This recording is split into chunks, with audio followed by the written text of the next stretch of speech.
The Isaiah Factor Uncensored starts right now.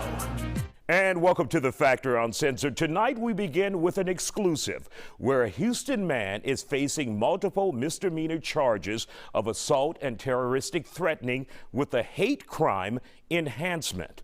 Prosecutors say a mother and daughter in Montrose were targeted because of their race. We sat down with Michelle Prophet to hear her side of the story. But later we hear from the man who was arrested after police and prosecutors say he called the mom and daughter bitches as well as the N-word and threatened to kill them if they called the cops.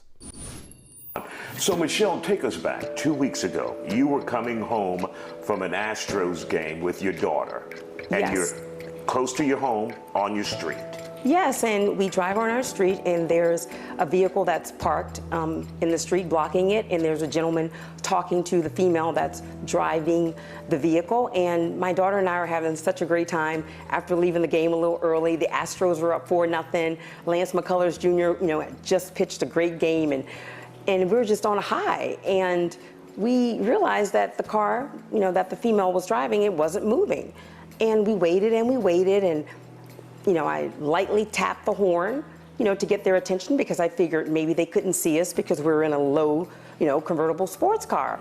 Well, then the gentleman that I later found out, his name is Chad, he comes over and he says, "What the F is wrong with you two?"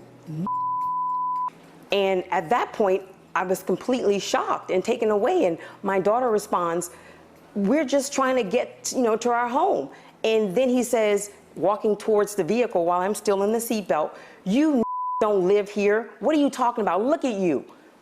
And that's when I'm like, "Yes, I do. We live right here, 2 houses down." And that's when he takes his cup that was filled with alcohol and he just throws